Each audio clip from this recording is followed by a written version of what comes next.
Les gens du Nord ont dans le cœur le soleil qu'ils n'ont pas dehors. Les gens du Nord ouvrent toujours leurs portes à ceux qui ont souffert. Moi, ce que j'aime bien, c'est quand... Si leurs maisons sont alignées, c'est par souci... Ils chantent bien Bruce. D'égalité et les péniches, pauvres ou riches, portent le fruit de leurs efforts. Bravo. Est-ce que c'est vrai, Enrico Macias, que vous avez écrit cette chanson à Cambrai?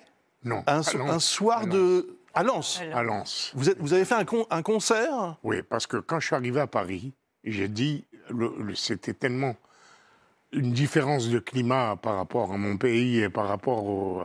parce que moi, j'ai atterri d'abord à Marseille. Je suis arrivé à Marseille, puis après, quand je suis monté à Paris, j'ai trouvé le climat très, très dur pour moi. Et j'ai dit, jamais j'irai au-delà de là. Et un jour, je reçois un appel de Lens qui me demandait pour faire un spectacle pour les gueules noires. Ouais. Ah, j'ai pas pu refuser pour un pied noir. J'ai pas voulu refuser pour les gueules noires. Et donc j'ai été à Lens, et là j'ai vu le climat encore pire qu'à Paris. C'est le Nord. Le froid, le Nord, le gris, tout ça. Et la gentillesse et la chaleur humaine des gens du Nord qui m'ont si bien accueilli. Et j'étais au restaurant avec Jacques Demarny, je me rappelle toute ma vie, et sur la nappe blanche en papier, j'ai écrit les gens du Nord ont dans les yeux le bleu qui manque à leur décor. Et je montre ça à Jacques Demarny, mais c'était pas du tout pour faire une chanson, c'était un cri du cœur. Et Jacques Demarny m'a dit, mais c'est génial et tout ça. Puis bon, il a continué à faire le texte. Et moi, j'avais fait la musique avec Jean-Claude Ric. Et voilà, c'est devenu... Et c'est devenu un standard. Vous fêtez vos 60 ans de votre première Olympia, c'était le 18 et le 19 mai dernier. Vous êtes en tournée dans toute la France, vous serez à Bordeaux dans quelques jours, à Deauville, à Anzin, à Béthune d'ailleurs, à Aubervilliers, à Enghien-les-Bains, Paris-le-Dôme, ce sera le 15 mars, il y aura aussi Saint-Brieuc, Amnéville, Casablanca. Voici quelques images du spectacle d'Enrico Macias. Oh, merci. À chaque fois que je vais sur scène, c'est toujours la même importance. Venez tous mes amis, on va faire la fête. Une fille à Paris, et mon Dieu, quel souci, quelle ambiance. À quelle chose une fille de mon pays. Je vous aime et je vous adore et l'on m'appelle.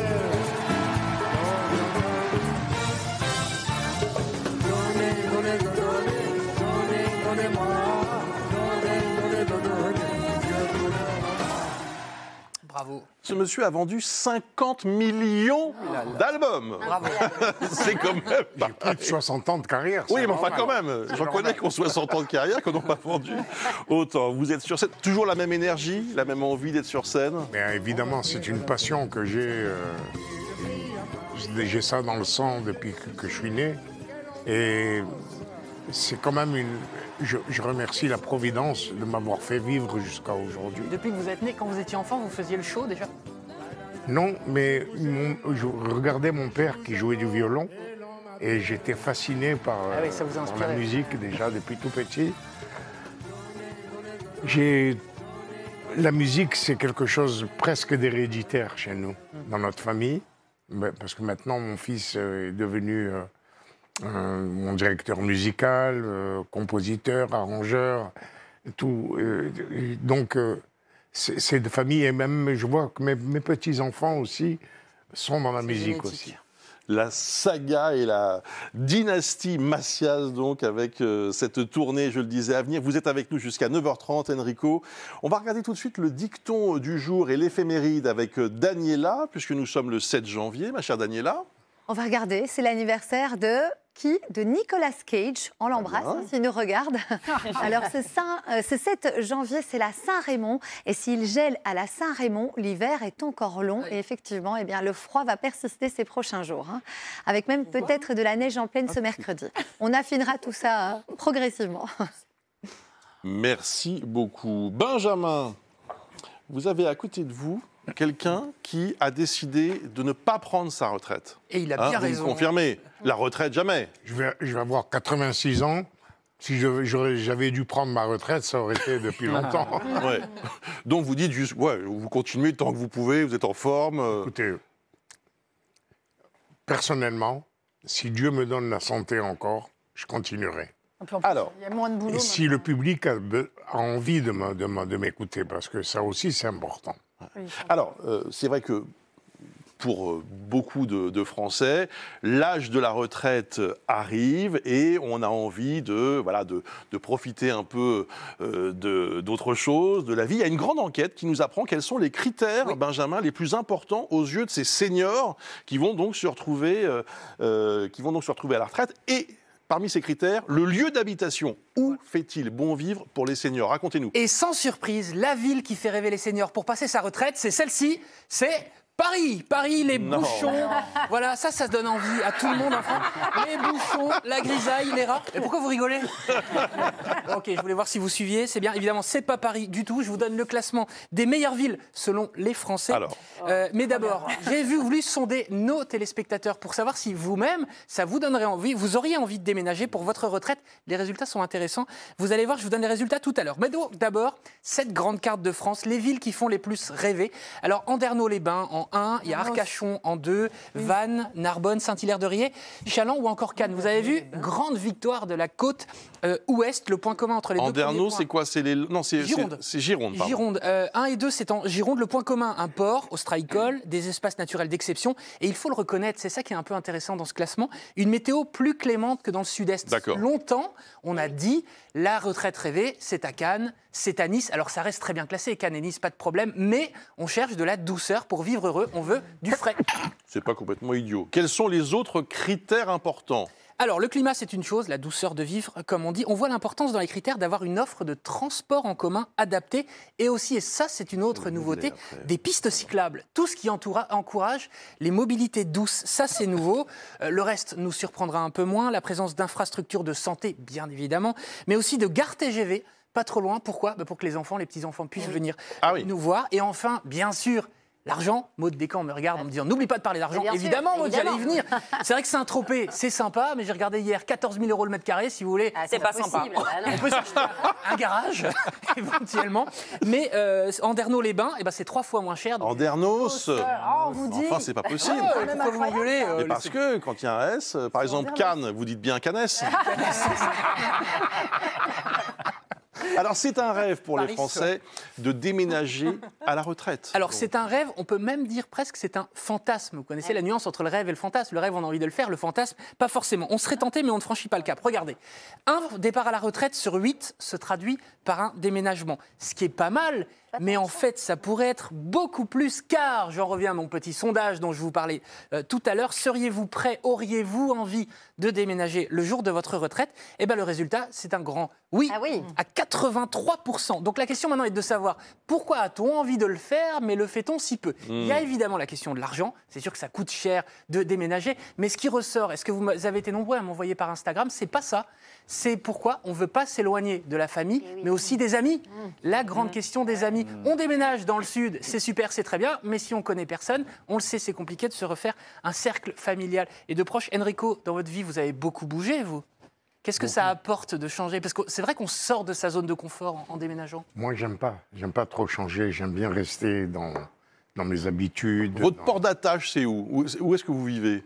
À Paris. Mais est-ce qu'il y a un endroit en France où vous aimez bien être, où vous avez une maison? Bien sûr, c'est à Saint-Tropez, bien sûr. C'est ça. Bien sûr. Mais moi, ça fait très longtemps que je suis à Saint-Tropez.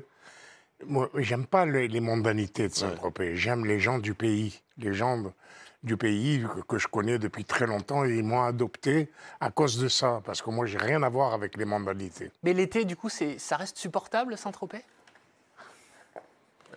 Oui, parce qu'on arrive toujours à s'évader, à se cacher À partir, quoi, ouais. de toute cette Et- mette. Combien de petits-enfants 5. Bien. Bon, donc ils sont les bienvenus dans la maison de Saint-Tropez. Merci. J'espère. Bon, alors, j'aimerais qu'on écoute à nouveau, merci à Benjamin, j'aimerais qu'on écoute à nouveau Enrico Macias. On a commencé à chanter tout à l'heure et on continue tout de suite avec ce petit medley. De honte à être mendiant de l'amour, moi je chante sous vos fenêtres chaque jour. Donnez, donnez, donnez, donnez, donnez-moi. Donnez, donnez, donnez, Dieu vous le rendra. Ouais, de tout pays, tendez vos mains, meurtri, semez l'amour, et puis donnez la vie. Enfants de tout pays et de toute couleur, vous avez dans le cœur notre bonheur.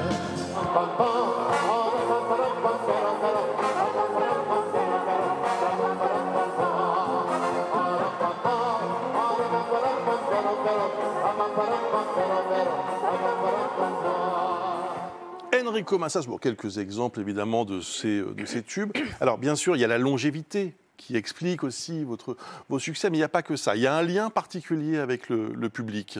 Est-ce que c'est votre histoire, vos origines qui expliquent cela? Est-ce que c'est les choix de chansons? Comment est-ce que vous essayez d'analyser vous-même votre rapport au public? D'abord, je dois vous raconter ce qui m'est arrivé il y a 2 ans, Oui. à l'Olympia.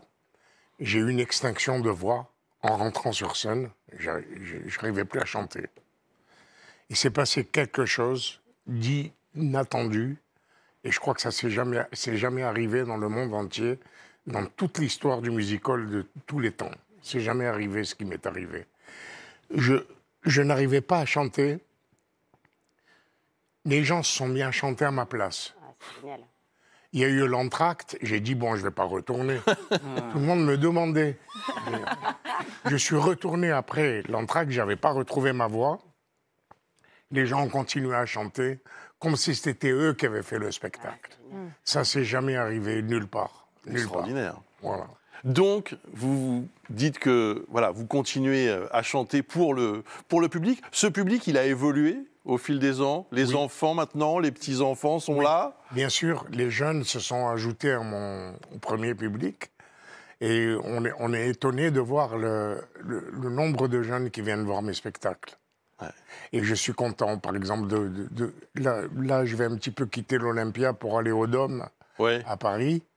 Et je suis content de voir tous ces jeunes venir m'entendre chanter. Moi, ça me fait plaisir, ça me donne une autre jeunesse et ça me donne du courage pour mes enfants, pour mes petits-enfants, même si moi, je suis à la fin de ma vie, quoi.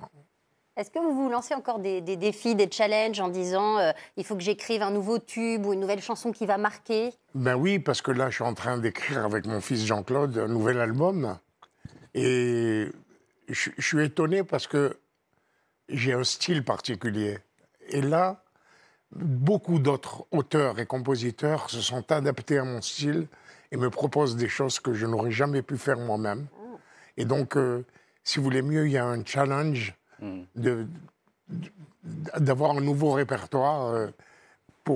Voilà, je suis en train de préparer un nouvel album. Et j'ai le nouveau spectacle au Dôme. J'y pense sans arrêt, parce que c'est quand même un défi formidable. Alors, vous n'arrêtez pas, Enrico Macias, et on va même bientôt vous voir aux côtés de Jean-Luc Reichmann dans la série quel Léo Mattei. souvenir. Regardez, on a une image du tournage. Ah, quel souvenir! Mais racontez-nous, qu'est-ce qui s'est passé? Ben, à un moment donné, je lui dis, est-ce que je peux vous servir à boire? Il me dit, oui, une bière. Je lui dis, mais il n'y a pas de bière ici. Mais ça, c'est dans le film. Et dans le scénario. Et je lui dis, il n'y a pas de bière. Et il me dit, et alors qu'est-ce que je vais boire? Je lui dis, ben prenez un whisky.